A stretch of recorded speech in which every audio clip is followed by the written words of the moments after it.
Aloha everyone, it's Lady, your friendly neighborhood Hesher, and welcome to the Hesh Files, a place where I interview musicians about all of the strange and unusual things that they see out on the road.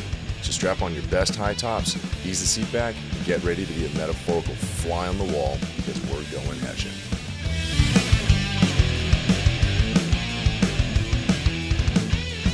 Welcome back to the Hesh Files, everyone.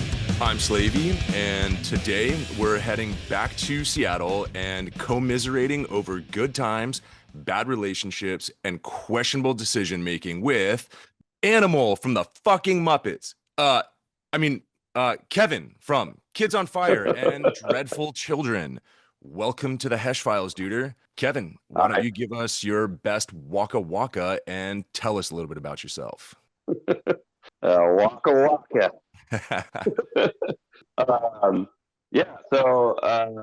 As Slavey, I always pronounce it Slavy in my head when Everyone pronounces it differently, but we'll go with Slavey. Slavey. All right. So I play in Kids on Fire and Dreadful Children. This year actually marks the 10-year anniversary of being in Dreadful Children, which is hell yeah, very wild to me, but also marks the 20-year anniversary of the band, which damn is I never thought I'd be in a band that long. Yeah, that's awesome. I mean, we only play a couple times a year, so we're not super active, but that band is the reason why, a big part of why I even skyrocketed and jumped into the music scene here in Seattle. And okay, probably a part of how I met Kids on Fire in the first place, just going to shows here after becoming part of the music scene. Hell yeah. And then Kids on Fire, I've been in for this year would be 7 years now. Nice. And that has become the primary band that I do most of my touring and shows around and stay very active with. Yeah, looking at the Instagram for Kids on Fire, all it is like every other day is new show, which is awesome. I mean, you guys are active as hell up there in the Pacific Northwest. Yeah. It's funny. I do all the booking, and last year I was allowed to book 3 weekends out of every month, and this year they told me they only wanted to book 2 weekends out of every month because they wanted more of a social life. I mean, I don't do a lot else. So if I had the choice, I'd play every weekend, But yeah, I understand. It has been nice to have a little bit more extra time to just do whatever I want to do and plan a random weekend, or hell, even go out of town, which is not something I normally do outside of the band or a festival. Yeah. Well, speaking of the shows, how were the shows last weekend? You guys played 2 shows, right? Yeah. We went out to Wenatchee, Washington, to Wally's House of Booze. Rad. And our good friend Ando runs Snatchy Records, and he does all the shows out of Wally's. And Wally's is always a fun time. And Ando and his partner Jeff, they always take care of us, and we love going out there. It is such an it's one of those towns where it's a one-horse town, right? Yeah. Where like you roll in and you don't think, you're like, this is going to be like 2 people, and they're going to be like, what the hell is this punk rock? Like, what are we watching? And like doors roll around, not a lot of people there. Mm-hmm. 10 minutes to first band, not a lot of people there. And then fucking at the time music begins, 20-30 people roll in. Then an hour later, another 23 people roll in. Like, nice. It is, anyone who lives out there knows that's the one place you're going to go catch anything that's not like country, and or like, acoustic or cover bands. You're going to get a punk band or an alternative band there. So it's always really fun, and I'm always pleasantly surprised every time we go there. Oh, that's great. And Ando has one of the biggest skateboard collections I've ever seen of bands. Like, he's got just stacks of boards because he has nowhere to hang them on the wall. Nice. Like 60, 70 skateboards with just every band you can think of, the graphics and custom and stuff like that. It's really cool. That's amazing, because I used to manage different skate shops and stuff, so I've got a pretty big collection of random boards and stuff, but they're just in storage right now. I don't have anywhere to really hang them right now. But when I was at Punk Rock Bowling, I was looking at some of the boards that they had there, and I was thinking that getting the band boards would be really fucking cool. I mean, I didn't get one because they were kind of expensive, but that's a really cool collection to have of band memorabilia, because it's not something that everyone will have or buy. Yeah, no, it isn't. And it is more expensive. I mean, to me, that's like as a band member, like that's the pinnacle of if we have our own skateboard, we've made it. Yeah. Yeah. We have one actually that we've done, and we did it for a music video, and it was a custom one-off print that we got at like a one of those digital online printers you can get. Yeah. It was for our last video, family, and our Who is the kid skating in that? Because I actually just watched that video an hour ago. yeah. So the kid is Zach. Actually, he's a friend of ours. He's in some awesome bands in Bellingham, just an hour Okay. and a half north. His dad Kent is a good friend of ours, and his wife Allie. And Zach, they've always been our supporters. Zach's been a huge fan, and we knew he skateboarded. We knew he was a musician. We knew he was a fan. So when we came up with the concept for that video, we're like, oh, we know somebody who would probably be down to do that. And he came down and he killed it. And we made that board specifically for the video and as a special, like, here's the gift for being in the video. You get to keep this. So he's the Damn. only one with an official Kids on Fire skateboard right now. Hell yeah. Well, shout out to Zach. Keep skating, keep playing music, man. Yeah, but we were in Wenatchee last weekend, and then we were in Spokane, and we were played both shows with our friends Eep Oop from Seattle here, who are a rad newer band, and they have a Okay. keytar, a punk rock band with a Nice. keytar, which is rad. Fuck yeah. And then Sid Broderius, we played with the Emergency Exit, and Sid Broderius, the singer, he is actually our former bass player before he moved Oh. back to Spokane. So it was really rad to be able to spend the weekend together and hang out and play shows. Oh yeah, that's great. Yeah, that sounds like a great time, great little reunion out there. Mm-hmm. And then he poops between drummers, so I agreed to do double duty all weekend. So I worried less about missing a gym day last week. Yeah, I think you got your workout in playing drums all fucking weekend long. Yeah, yeah. Well, speaking of all weekend long things, let's jump back a couple months to punk rock bowling. That was your birthday weekend. Happy Mm-hmm. late birthday. Thank you. So you guys played the punk rock hoedown that was put on by Punk Rock Saves Lives. So how did you guys get linked up with Punk Rock Saves Lives? So I want to say that I'm pretty positive the first time we like really I've seen them around and like posting at shows and stuff. Yeah. But I think the first time we actually connected and worked together was we played with the Mad Caddies last year. Oh, rad.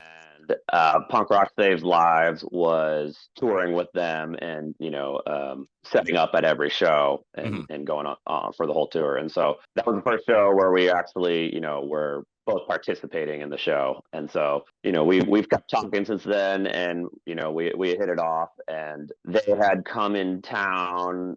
We did a show here, and they happened to be in town. Our merch person Rachel, she did put on a Buffy. It was like a Buffy night where it's all Buffy themed. There were bands that played only music from the Buffy show, and That's they happened incredible. to come in town. Yeah, it was a really cool event. It was really well done. She knocked it out of the park, did an amazing job. Yeah. And they happened to be in town, actually coming through, and so they came through for the show, and so we were talking more then, and then. Rob has corgis. Sam, our bassist, has a corgi and loves corgis and is an embodied corgi. And so they geek out and talk on social media about corgis and stuff like that. And so they've been talking back and forth too. And so it just, it kind of came up, and they asked us if we wanted to play. And, we were totally down. And I go every year, so I already had an excuse. I was going to be there no matter what. So Yeah. That's was like my 11th year going to punk rock bowling, because it's an excuse not to get attention for my birthday, and just you want to hang out with me for my birthday? Come to Vegas for 5 days and watch punk bands. Yeah. I mean, that's kind of the best kind of birthday celebration of, what could be more fun than hanging out in Vegas with a bunch of friends and a bunch of punk rock bands. Exactly. I don't got to worry about a party or any of that stuff, and I just hang out and see people. It's like a little reunion. Some people I saw yesterday, some people I haven't seen since the last punk rock bowling. They, people from other countries too. It's a fun little reunion every year. Yeah, my wife and I were just talking about that the other day, actually, because we've been going for, I don't know, 5, 6 years, maybe even 7 at this point. And yeah, it's nice just running into people that you remember from last year and grabbing a drink with them, maybe seeing a set with them. And then, all right, well, see you later, see you next time. Well, it's funny, yeah, because I've been going just as long, and I don't think we've run into each other every year. I mean, yeah, not every the first year. year I really remember us like really running like more than just like a high and actually hanging out. Yeah. At least in a while.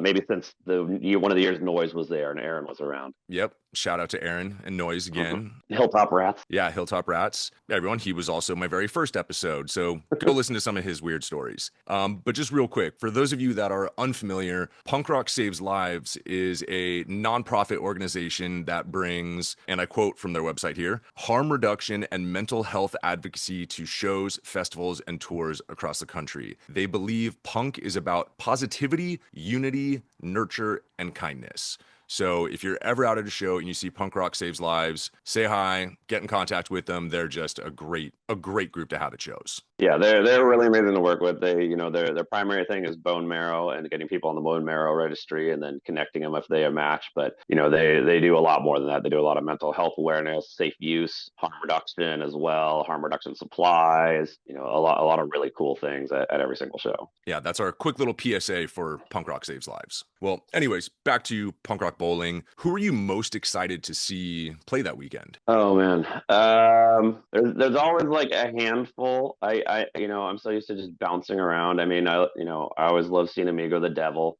Yeah, He's one of my favorites. It's harder in a big festival. You don't get the same vibe and feeling as the smaller, intimate venues. right, It's right. you definitely. I feel like you lose some of that, like That intimacy. the intimacy, exactly. Yeah. But man, when I saw that he was doing acoustic again, because it's funny, that's how I first saw him was when he was first doing acoustic. And then he always joked about having a live band. And I was like, man, I wish he'd play with a live band. And then he's been doing it with a live band for years. And ever since he went back to doing a live band, I was like, man, I really missed how emotional the acoustic ones were. They gave a totally different feeling. Yeah. And so when I thought I was doing acoustic, I very rarely at these festivals like go up in the front anymore. I'm usually like sit midsection or back and just enjoy it. Like Yeah. there's not many bands I'll get right up front for. And I wanted to get ready. I got like, 6 rows deep from the front of one of the big stages and was just Nice. fucking sobbing the whole set, the whole time.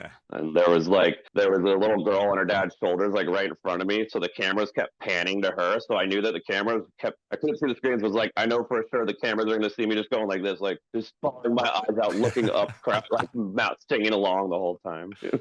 I think Sarah, my wife, actually has pictures of that little girl on the dad's shoulders because that was just Mm-hmm. so cute. I mean, this little tiny Exactly. girl in her little battle vest, just enjoying it so young. I mean, incredible. It was adorable. Yeah. Yeah. Well, outside of the festival itself, what did you get into that weekend for your birthday? Not too much. Oh, I did want to say about the bands. Spar and Barstool Preachers, some of my favorites, and going to the Cox Bar Club show, once in a lifetime experience, being in a 200, 300 cap room, seeing them. Oh, And I bet. I don't pit or in the front often, but I was like all the way at the front that whole show Hell chanting. So yeah. that was amazing.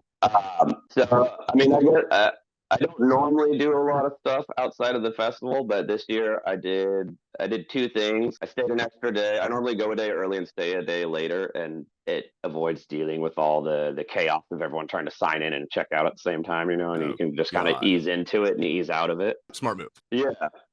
So I went bungee jumping off the stratosphere, Damn. which was not as fun as I thought it would be. It's cool, but I wouldn't do it again Okay. because it wasn't actually a bungee jump. It was the world's longest deceleration jump. So Okay. like you're obviously strapped into a harness and you got like three or four like tether wires and they're all connected to you. So like you jump, but it doesn't feel like there's a free fall because you're still on a wire the whole time. It's a Oh, deceleration on a motor.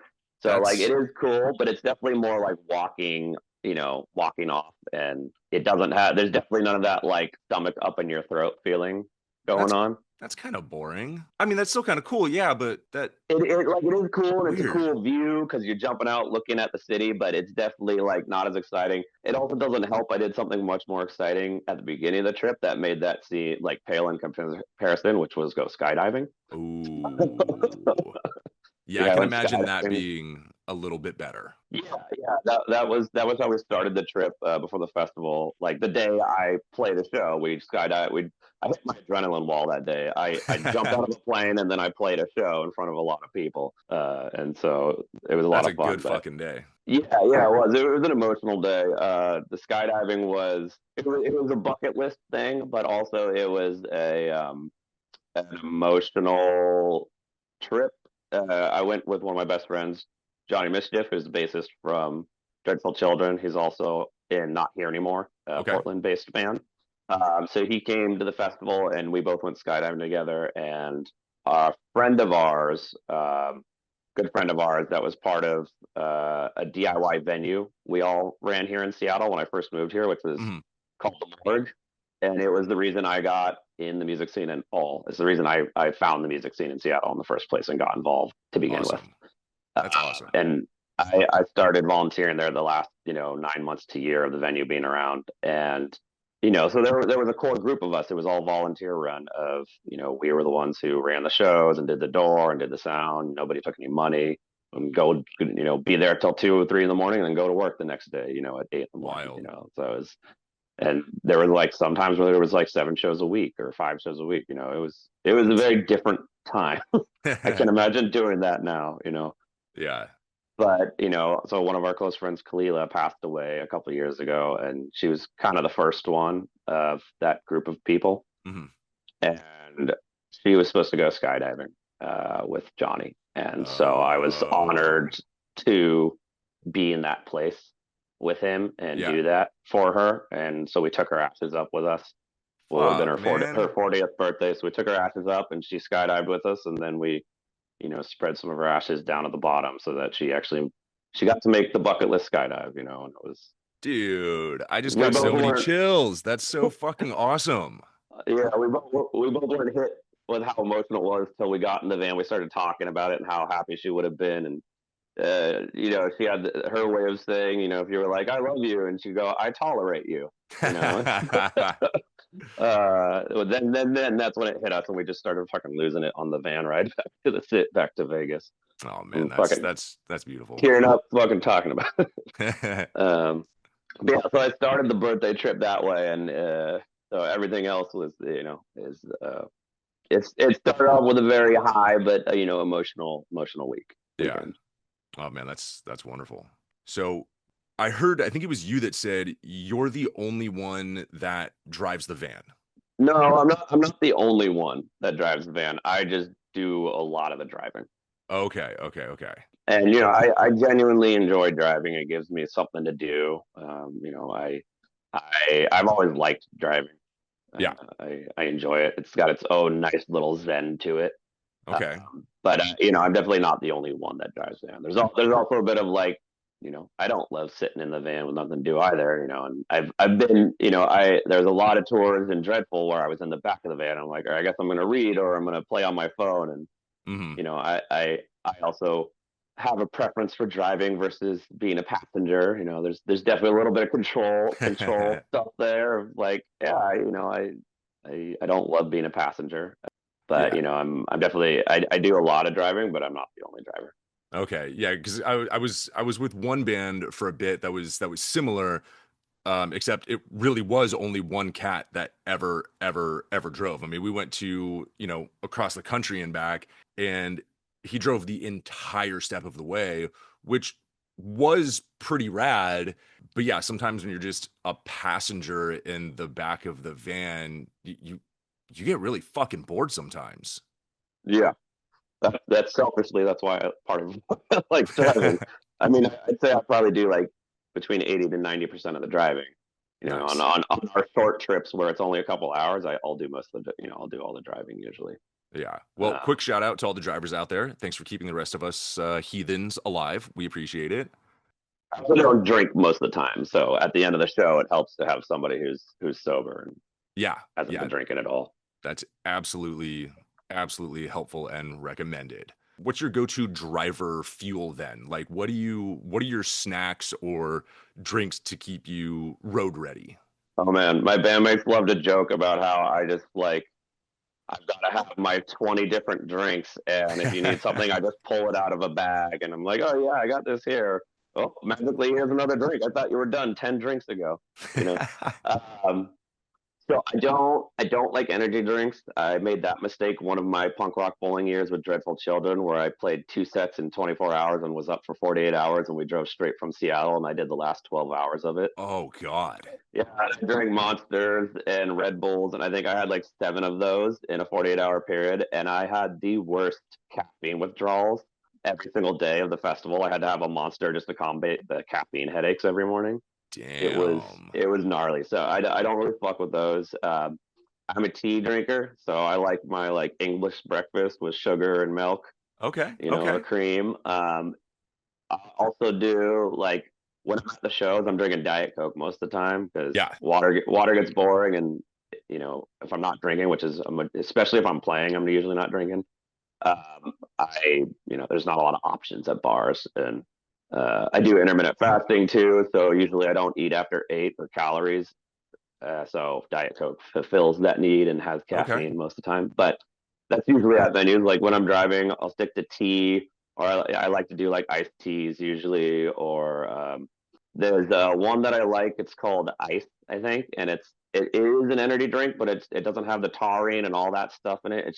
Okay. It's like 5 calories, and it's got just caffeine, and Nice. you know, and like lime, you know, lime or watermelon or mango or whatever. You know, there's a couple different flavors. Ooh, yum. But that tends to be one of my favorites because it's only got like 75 milligrams of caffeine. So I'm not like getting jacked on caffeine. Yeah. I'll like one of those, and then I'll just drink like iced tea, and I'll drink you know, liquid death or some type of flavored soda water or something like that. Okay. Okay. So I usually have a lot of those, and then I don't know why. Like when I'm driving, I've always got to be drinking something. I've got to have 5 or 6 different things going, and I got my water, and then getting ready for the show, I always drink throat coat. So I've got my throat coat steeping in the side panel of the driver's door, and then I got my other drinks with their main accessible on the right side of my chair. And but when I'm at home, I can have one drink, and I just drink one drink for like 4 fucking hours, and I just sip on it. But for some reason, when I'm driving, I gotta always just be like I don't know if it's a nervous tick of like just needing Yeah. to have something, you know, because Yeah. you're just staring at a road the Right, whole right. time. It like keeps you occupied in a way. Like it's Yeah, something to do while you're still driving to keep you just more engaged and not zoning out on the road, yeah, you know? exactly. And I would say I have a grandma bladder, but you know, it could be that, or it could be because I'm drinking so many liquids. Who knows? Yeah. You know, Who's to we'll tell? never know. We'll never Yeah. I'm know. not a scientist, so I can't answer that for you. There's no coincidence or causation. You know. Oh yeah, definitely not related at all. I have, as far as snacks go, my go-to is Sour Patch watermelon. I'll get a Costco bag of that before tour and just have the Sour Patch watermelon bag and just like, but you know, it's dangerous because I can go to town and before you know it, I've eaten a whole meal's worth of, you know, Sour Patch, which isn't good.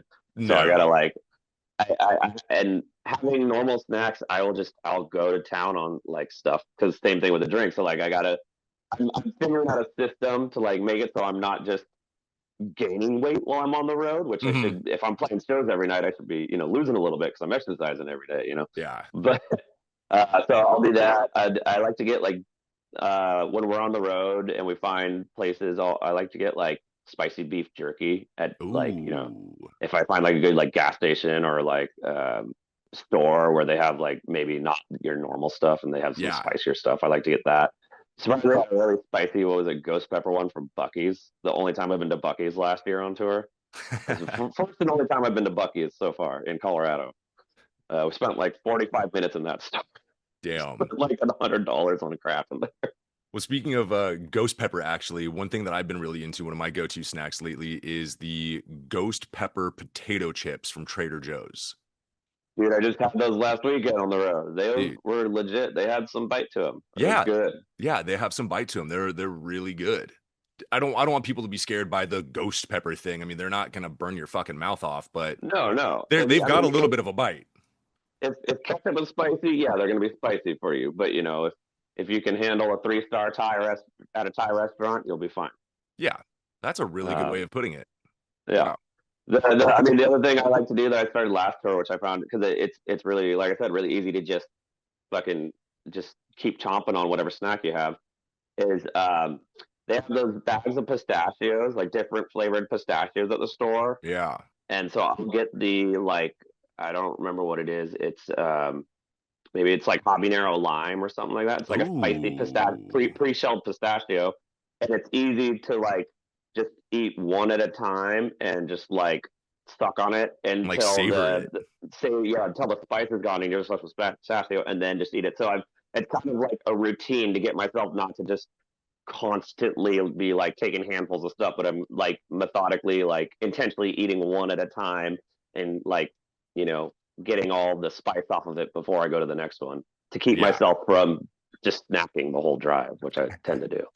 Well, I mean, it seems like you've got some pretty solid snacks. I mean, you got beef jerky full of protein, you got the nuts, which is also full of protein, and tea, other than, the Costco bag of Sour Patch.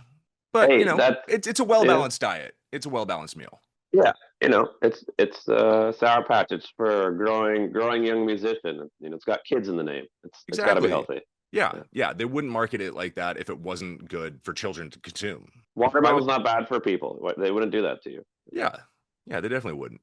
Uh Totally random here, but does the beard ever get in the way of your drumming? I mean, I'm just imagining that at least one fucking time you've accidentally just yanked it or pulled it while getting wild on that kid.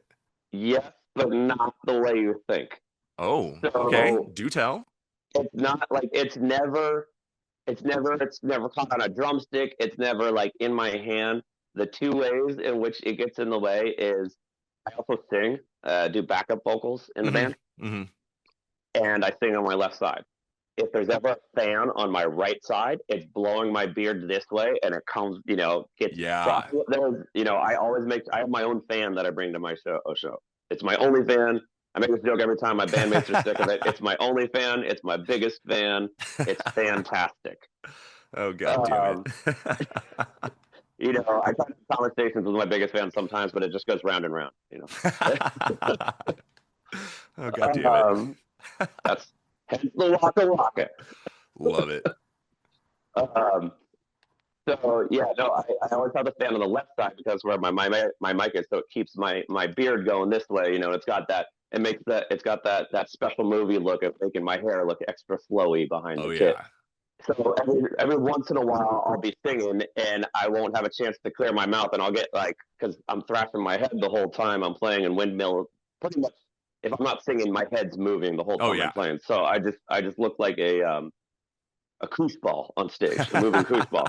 But sometimes my hair will get into my mouth, and I go to sing, and I don't have time to clear it, and so I'll just be like full mouth of hair and singing at the same time, and then that was really the only annoying thing with the beard. But the recent development has been I have nipple piercings I got a couple of years ago, Okay. and I have like attachments on them, like shields, or like I have the ends are little rocker, hands. Nice. But I found recently I've had a handful of shows where I go to pull my head back and my beard is caught on my nipple ring. So I'm pulling my nipple Oh. ring at the same time, and I have to try and like clear it with my drumstick or something. And I'm just like Oh.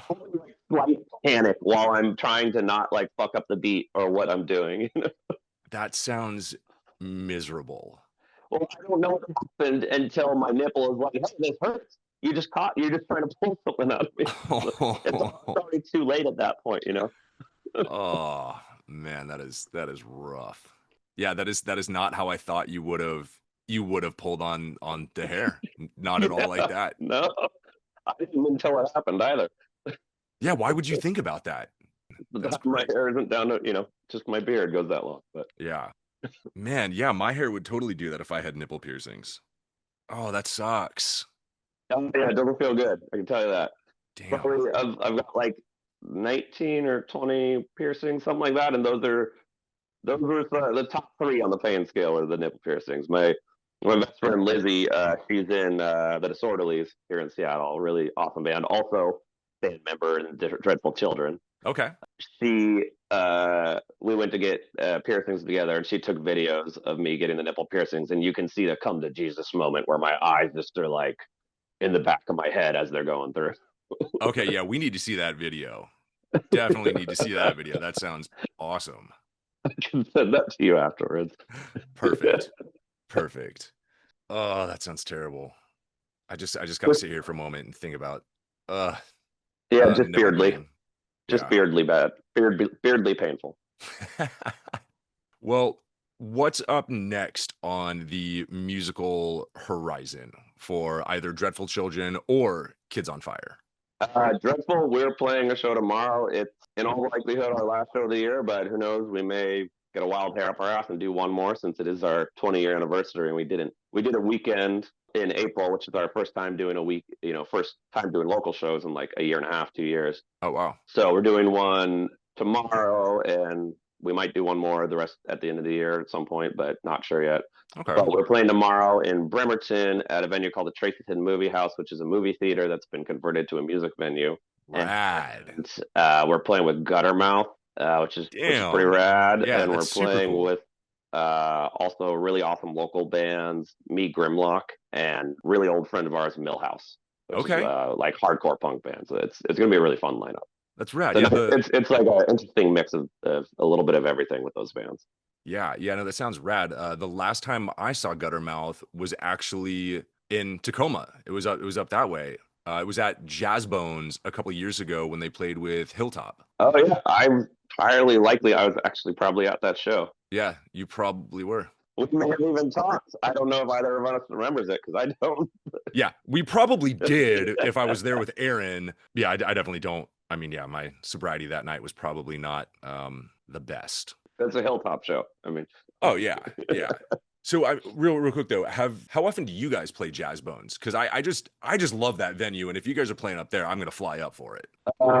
we have not played. I personally have not. I actually was just at a show last week at Jazz Bones, and I was talking to a friend, and I was commenting on how that was probably the first time I've actually been to a show in Jazz Bones in like 2+ years. Oh wow. Like they used to do a lot more punk shows, and they just don't do that many anymore. So I haven't really had much of a reason to go there. There hasn't been a whole lot I've had an interest in seeing or even recognized on their dockets. So Oh okay. that was the first one. I used to play there like once a year, maybe twice a year, pretty regularly. Okay. I mean, like one of the last shows I can remember playing there was with Agent Orange. Was when first right out of COVID was like I Rad. think Kids on Fire playing with Agent Orange at Jazz Bones, and then I played the night prior with Dreadful Children up at El Corazon in Seattle. Um, Ooh, another good venue. What's your favorite venue up that way to play? oh God, who do I want to piss off by saying favorites? No, I mean Yeah, maybe I it's will not always best for you to answer that. I always have a place in my heart for the Kraken. That's our hometown venue. That's our punk rock dive bar. That's our home bar. Okay, Has been perfect. for a very long time. It's a pirate themed punk rock dive bar.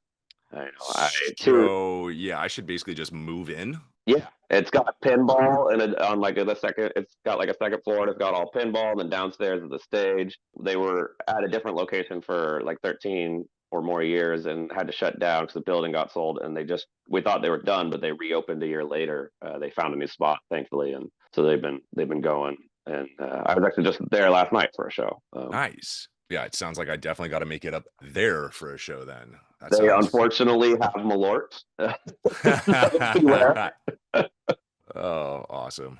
Well, so that's with Dreadful Children. What's With Jordan. it looks like as the Instagram would tell the world that Kids on Fire just booked a pretty lengthy tour for the fall. We did, yeah. Like I said, I do our booking, so I've been working on that since Okay. February and March, and I have one or two details still to figure out on a couple shows as far as like the bands, but all the venues are lined up, and stoked to finally announce that. And all the event pages have been rolling out, and the individual show flyers have been rolling out, and there's still 3 or 4 more we have to finalize details before we'll and roll them out. And where exactly is that tour taking you guys? So we actually did this same tour last year roughly, but in 2 weeks. And this Okay. year we're doing it in 3 weeks, 3.5 weeks. Nice. We're going to Boston and back from Seattle. Fuck yeah. So last year that's about like 7,200 miles. So Yeah. that was like 8-hour drive days every day. Like it Oh was a yeah. lot of driving. Mm-hmm. And this year we wanted to make it easier on ourselves. So we're doing like most days, every drive is less than 4 hours. And then we took Perfect. Mondays off, and we're doing Mondays as our like 8 hour drive days to make up a lot of distance. And then every other day is smaller drives, and then spanning it out over 3 weeks, 3.5 weeks instead of two, like a hard 2 weeks, if we make life a lot easier. So we're basically going across the top, or we're going down through the Midwest and then up to Boston and then across the top back home. So like our first show was in Damn. Oh, that's Salt Lake such a City, good and we're working our run. way across. Yeah. Oh, that's gonna be so fun. Yeah, so I'm really excited. We're going back to places we've played. We're staying and playing with friends we played with that we met on our last run, Yeah. who have become good friends or some of my favorite bands. So I'm excited to be going back and being able to play with some of them too, Hell yeah. So and yeah, hopefully redeem ourselves in some other places that didn't do as well. well, hopefully, everybody out there listening, if you live in that stretch of the United States or even close by across the border in Canada, definitely go check out Kids on Fire. They're incredible. You got to do it. That's you just got to. And if you're in Canada, we'll be playing a couple Canada dates this year as well. We outside of the tour. Oh It's wow. mostly in BC, but we play Canada. Vancouver's become one of our favorite cities to go to, and we play there a couple times throughout the year. So we have a couple more dates up that way, and a little further into the interior as well this year. Okay. Yeah, I've never been to Vancouver myself, but my sister used to spend some time up there, as well as a bunch of other people that I know. And all I've ever heard was great things about Vancouver. I mean, the stereotype that Canadians are super nice is 100% true in every aspect that I've experienced. Perfect. Especially in the punk scene there, they welcomed us with open arms. We brought a couple different bands up with us a couple different times, and nobody there knew them, and they reacted to them like they were their biggest fans and had known them forever. I mean, I've never had a negative reaction when we've gone up there and played shows. I love going up there. You know. Hell yeah. Hell yeah. That's great. Well, are there any new albums coming out with either of the bands? No albums. As of right now, Dreadful isn't planning to put out new music, but you never know. Okay. We might get some sporadic motivation on that front. But I mean, we have 3 full lengths out in the world, and Kids on Fire. We don't have a new album coming. Not right now. We will be putting out a new album at some point. We're still in the process of writing that album.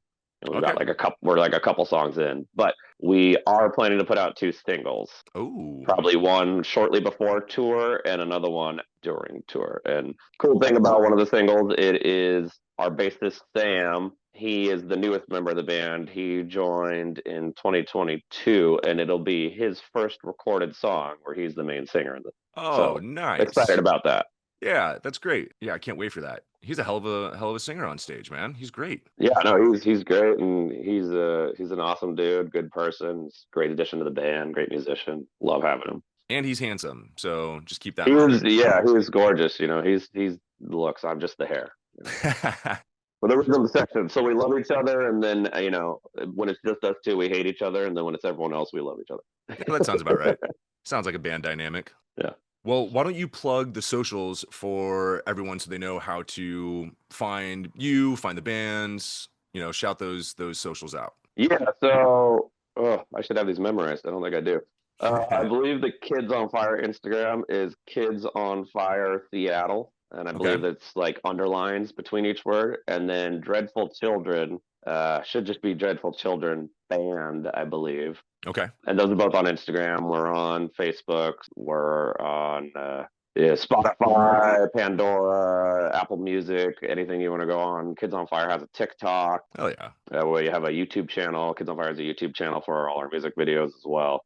And Johnny does most of the social media stuff, and he's definitely the TikToker. I am not smart when it comes to that stuff. I don't even look at I have a TikTok downloader. I don't even look at it most of the time. Yeah, I've never actually downloaded TikTok on my phone. There was one friend who might be listening that would send me TikToks, and I never watched them. I'm sorry. Oops. Sorry about that. Well, now you know you're gonna have to go watch them. He's gonna call you out on it. Oh yeah. Totally. This is gonna be a fun text one of these days. Yeah, I'm not great at TikTok. I don't work clockwise. I only work counterclockwise. So. Oh god damn it.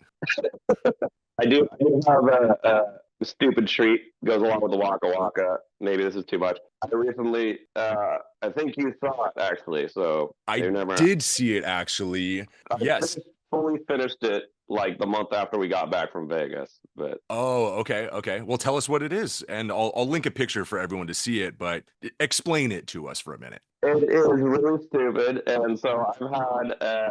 I don't know if I told you the story behind the Waka Waka, I but don't know, but tell it for everyone listening. probably about like 8 or 9 years ago, I got Waka Waka tattooed on my stomach as a rocker, Yeah.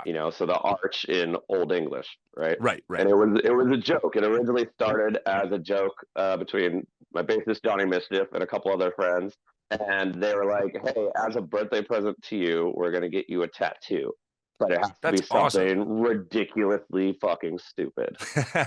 And we came up with the idea. We're like, "What about Waka Waka?" And they're like, "All right, if you get Waka Waka, we'll pay for it."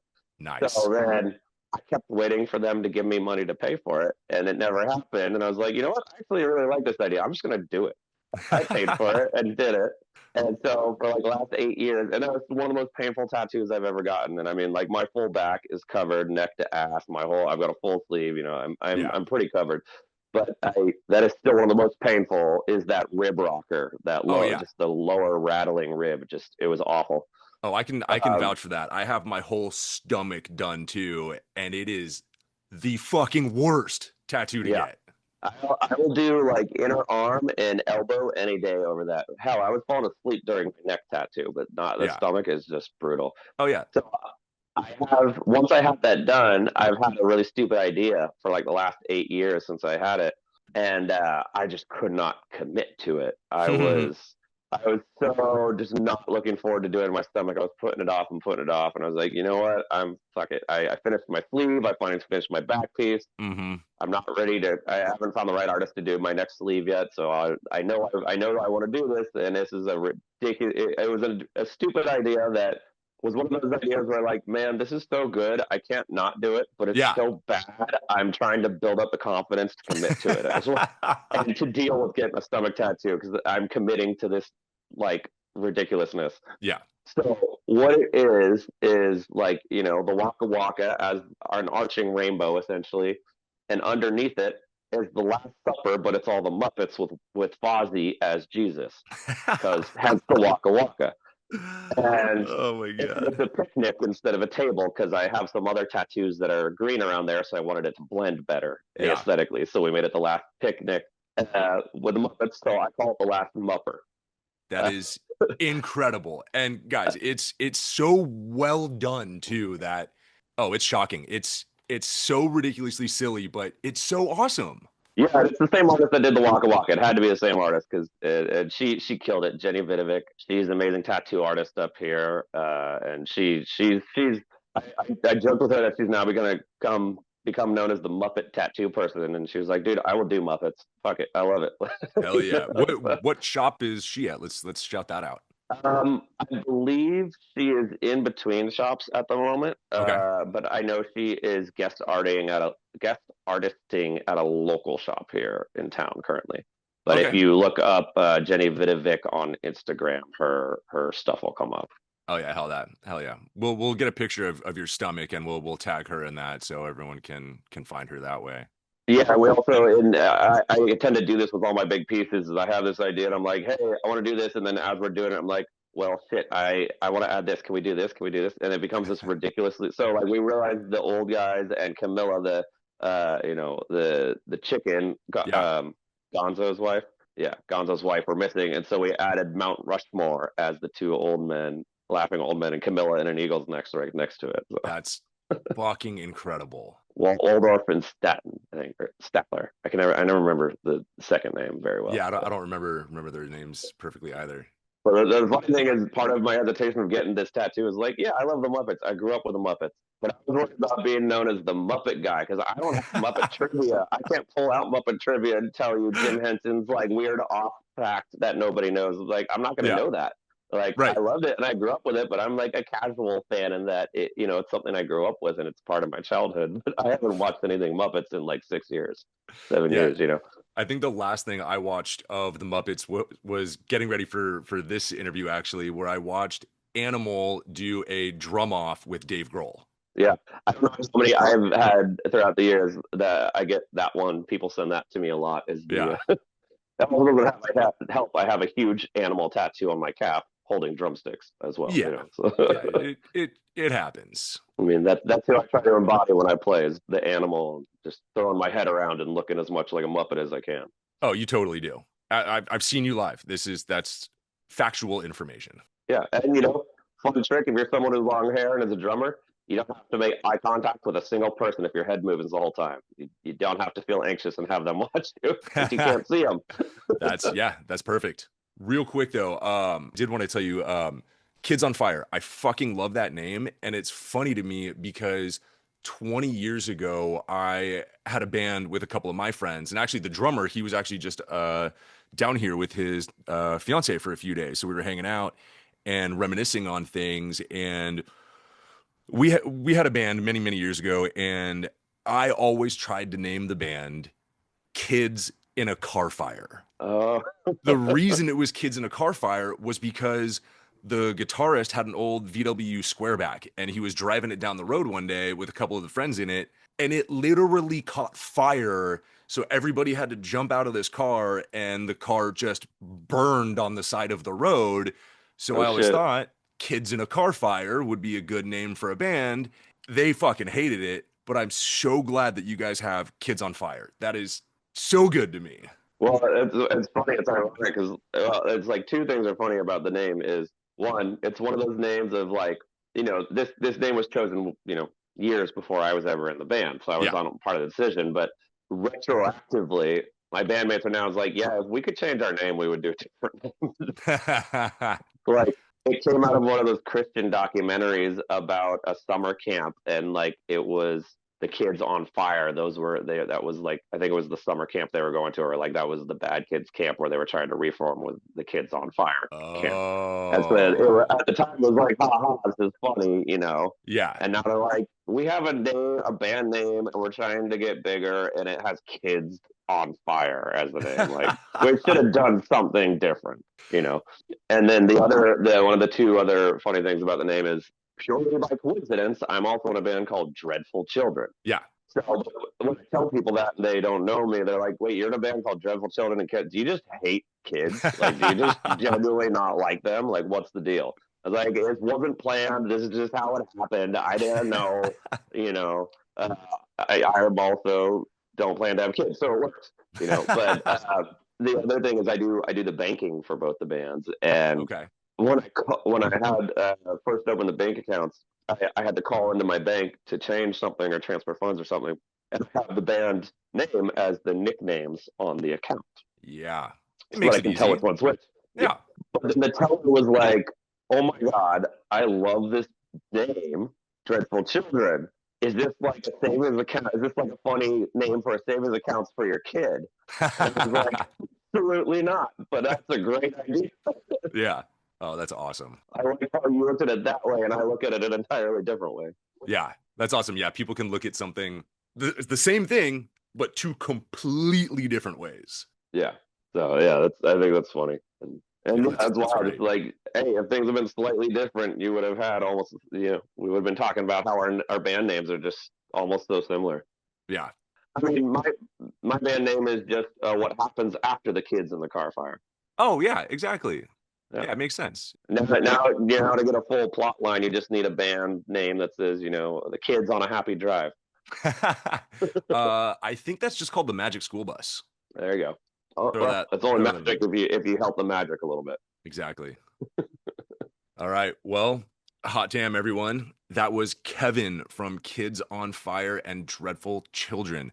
What a most excellent ride through the Pacific Northwest and beyond. Thank you so much for sitting down with me today and sharing some strange. It was an absolute delight having you here, man. Same, dude. Thanks again for asking me. This is rad. Like I said, I've never done a solo interview before outside of a job interview. So oh, well, I'm glad I got to be your first. Yeah. You broke my microphone cherry. Ooh, I love it. Just sitting here on a couch with a laptop desk thing with my phone. I mean, it looks like you're pretty much sitting on a casting couch right now. Yeah, I mean, you can see, oh, right here we got my tiger collection, one of my favorite animals. I'm a big fan of tigers, so I collect Hell yeah. different tiger paintings and stuff. I like to go to flea markets and stuff like that, so I'll find stuff there and Dude, that's for rad. different artists, tattoo artists and stuff like that. Yeah. Super rad. All right, everyone. Well, stay tuned for more strange and unusual tales from tour. Thanks for listening to the Hetch Files, and we'll catch you on the flip side.